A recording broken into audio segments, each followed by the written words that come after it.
Hi everyone, thanks for coming along to another video. Now this week is all about another Royal Enfield. It's the Royal Enfield Himalayan. It's a decent lane explorer and a very, very popular bike over the last sort of, well, it's about 2018 I think it was first come about, and they have sold so many of these bikes. So just having a quick walk round first, let's have a quick look at it. So we've got these tyres here which are semi off-road. I will be doing a bit of off-road on this bike at some point. Some of the things I really like about this bike is firstly the price of it, for what the bike can do. We've got a big 21-inch wheel on the front there, which is nicely covered as well, a decent mudguard which goes way past the halfway point. A bash plate here as standard as well, so you're not going to have to buy that as an extra. I mean, overall, the Enfields, certainly this Himalayan, does come quite well spec'd for the money that you pay for it. And in fact, it even comes with a centre stand as well, which is a major bonus on these bikes. Got the big wishbone suspension back there. I would prefer to see that covered up. I think if it was me, I'd get some sort of plastic cover to deal with that there, stop all the mud flicking up onto the shock and the spring.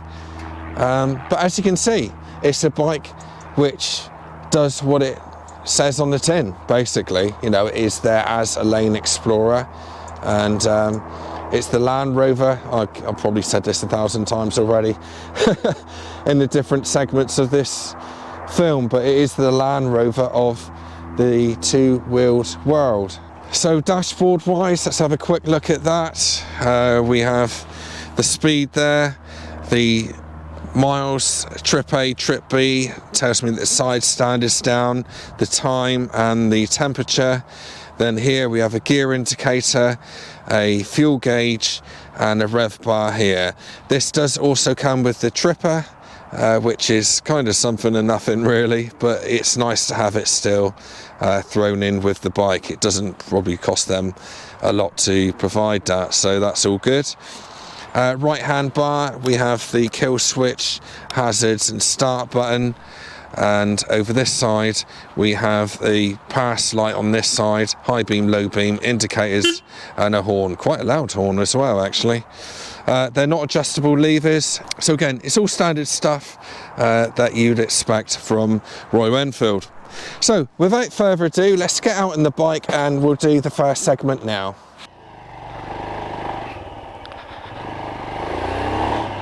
Alright guys, talk about the Himalayan going through town. Very narrow bars indeed. For a 21-inch wheel I might add. You know, most bikes that I've ridden with 21-inch wheels always have relatively wide adventure style handlebars, whereas this is, you know, they're very narrow, which is good for getting for filtering and getting up to the lights, getting through traffic. Fueling's nice, it's a nice sort of power range, 411cc. A bit of low down grunt as well, which always makes a pleasant ride. But yeah, it's overall it's mainly where Himalayans are going to live, isn't it? And what most people use them for is winter hacks or just commuting generally, and for that it's really quite good. All the other parts riding in the city on the bike, obviously it glides over the bumps quite nicely because of the big wheels. As standard it does come with sort of 70-30 road bias tyres, so you've got a bit of a happy medium there again. Again, it's very well, it turns quite nicely because it has, you know, like I say, it's quite narrow bars, so that always helps turning in on a 21-inch wheel. You do get a bit of gyroscopic effect on the front end as well. Just alright really. It does what it says on the tin. You know, it'll just go for all roads or no roads, so yeah, it's alright. It's alright as a commuter and a daily a daily workhorse, then yeah, it will do the job quite nicely. Switchgear and everything else, the clutch has got a bit of a span on it, I would say. I seem to find that's a Royal Enfield thing, actually. It's, let me show you a minute. The clutch isn't adjustable, of course, and it is quite a long way out. The brakes are nice, surprisingly good on the back, and on the front it's not too bad. And yeah, it just kind of works. It just kind of works quite well, you know, practically. Finding gears is alright, snicks in okay, it's quite clunky. You kind of have to push it into place. Finding neutral is never an issue. Like so, I've got my neutral light up there, got the speedo here, got all the LCD screen info there, trip A, trip B, time, gear selector, compass, fuel gauge, good old fashioned fuel gauge, and a rev counter up the top there. Does tend to vibrate over sort of 4,000, and it starts to feel like the boats are undoing themselves, but it's all part of that sort of charm of the Himalayan, and that's why they're so popular. You know, some people really click with these bikes. I can't say I have utterly clicked with it. I don't dislike it. I mean, it's not a bike I go out to the garage and think, oh, I'm going to go out and have a look at my Himalayan. Definitely not, but I can see the attraction and why some people would want one.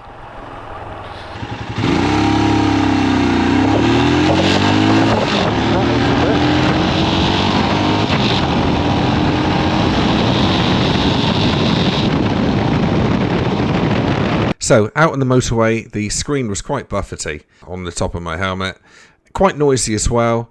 Now, one thing I was surprised about was how many people have said in the past to me that they wouldn't enjoy riding on the motorway or the dual carriageway with this bike. To be honest, I really didn't find it as bad as what I thought I was going to, considering what other people have said. So, yes, it will do it. It's not enjoyable. You definitely want to go on the back roads. It just doesn't lend itself to be pliable to this sort of work. So as a touring bike on the dual carriageway stroke motorway, anything above sort of 65, I don't think you'd really want to use this bike. I think there are much better options, not only in the price segment but also in the engine capacity range as well. So as with any bike that I ride that I don't really take to in the beginning, the more you ride it, the more you understand it, and the more you sort of see the people that would buy this type of bike. They're incredibly popular bikes. You know, they have sold really well, which is funny when you think that the way, no disrespect to the Himalayan, but the way that it looks, it almost doesn't add up really, that people would want to sort of buy one of these bikes. Because they are so, you know, they are the Land Rover, aren't they, of the two-wheeled world. So I have much respect for people that have one of these bikes, because I kind of get it, you know, I do understand. They're brilliant lane explorers. They're quick enough to get you around town. They've got a lot of attributes which are suited to off-road riding, whether it's the big 21-inch wheel on the front there, which is spoked, or just the tyres that come standard with it. It all kind of makes sense, you know, as a commuter and as a bike which makes you feel like you can really go on an adventure.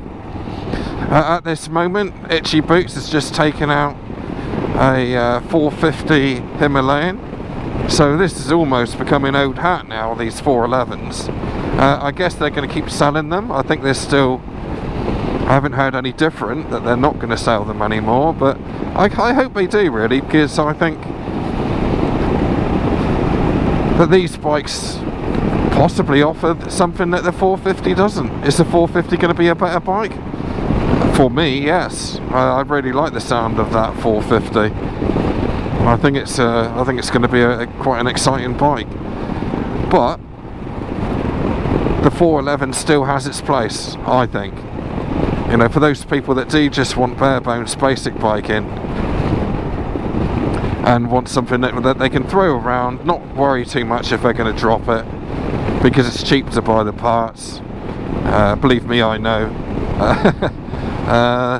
And yeah, you know, people just want a bike for cheap, you know, put all the money which they would put into a different brand, like other brands would sell you an off-road adventure bike for, you know, £7,000 upwards, isn't it? £6,000 upwards, let's say. Whereas all that money could go on an adventure, couldn't it? You know, it could get you over to Europe. Loads of luggage options as well with this bike, which again helps the whole adventure travel thing. Decent boxes as well, big ones you can buy for these, aluminium cases, top loaders. Yeah, if you had a sheet of everything that you want in an adventure bike with this engine capacity, you'd have a tick on nearly every box. And that is exactly why they have sold so well. So, would I have one? No, not really. It's not for me, unless I knew that I had time to do a bit more off-roading. I can see why other people own it, and I think the 450 is going to sell incredibly well. If it's going to be the way that I think it's going to be, I think it's going to sell very well indeed. So good luck to them on that. So I'm going to do a quick walk around now, and we'll have a close-up look at the bike. Let's just take it off, and I'm going to sit on it now and show you what it's like. I'm 5'8", 30-inch inside leg measurement, flat foot in it, feels really light. I've got no issue with it feeling like it's going to fall over on me. If I put the side stand out, stand up on the pegs, as you can see there, it's I can grab the tank quite easily, and yeah, it's just really quite comfortable. The bars don't feel you know, a long way down. Got these crash bars here as standard, which kind of hold up the front end as well. I think that's the main reason that's there, actually. I think it's got a dual purpose. The seat I'm finding really quite nice, actually. I believe that some previous models of the Himalayan didn't have a nice seat. This, I've got no issues with this at all. It holds me in quite nicely. Is it going to be suitable for taller riders? I think it would be.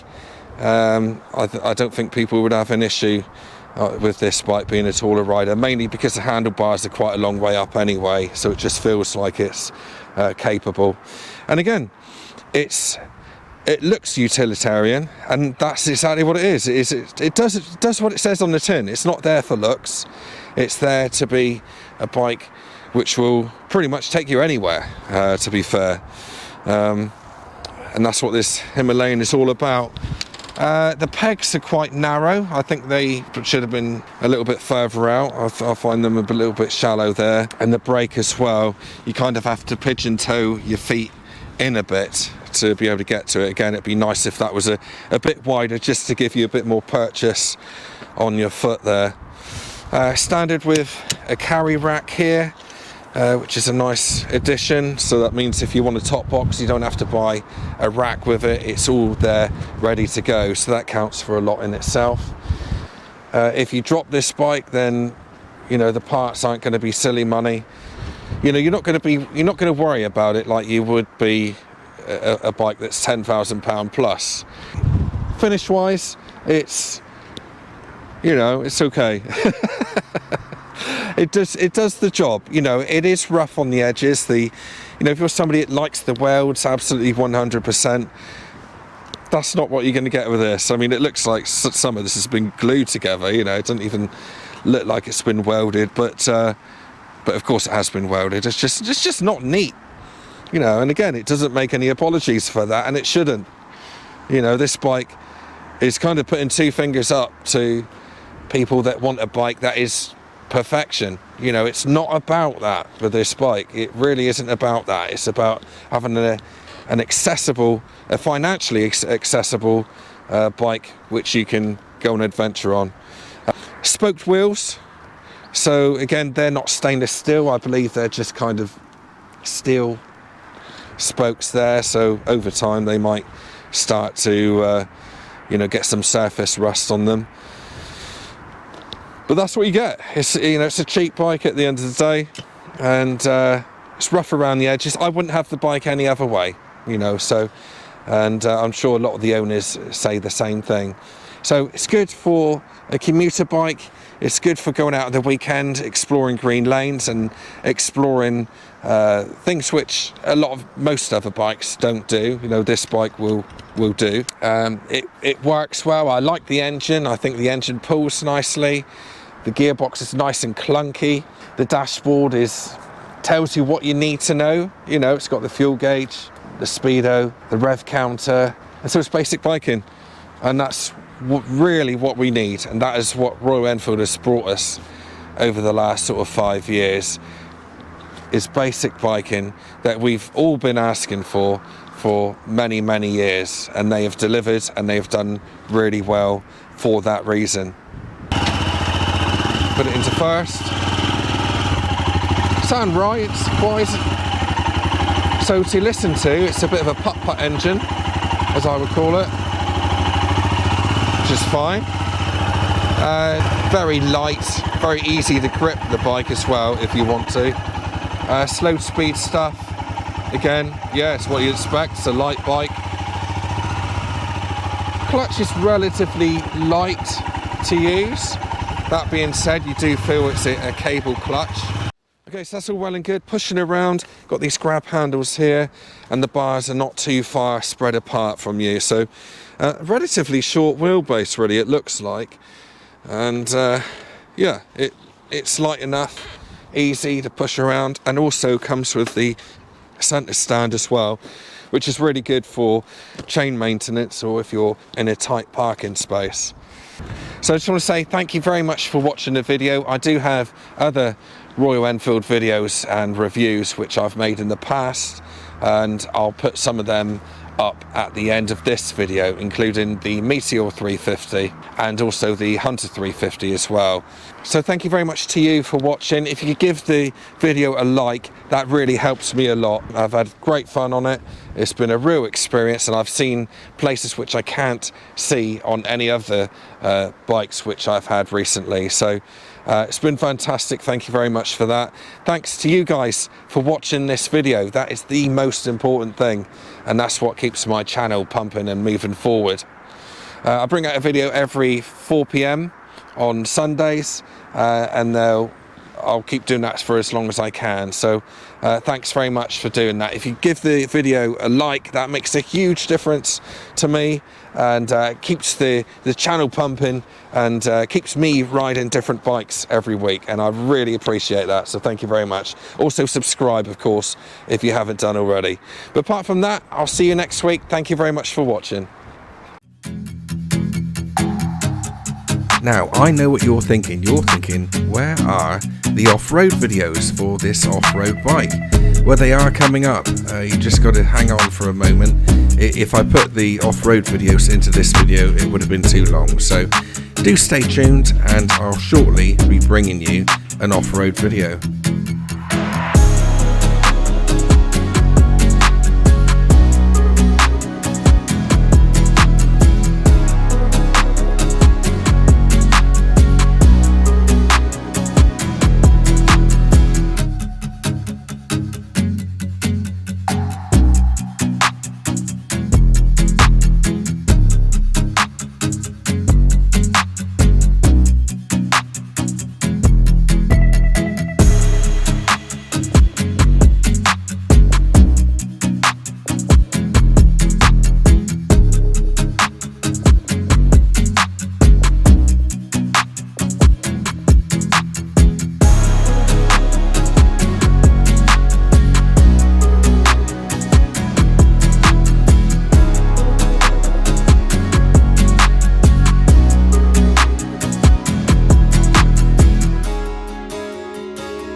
Ha ha ha!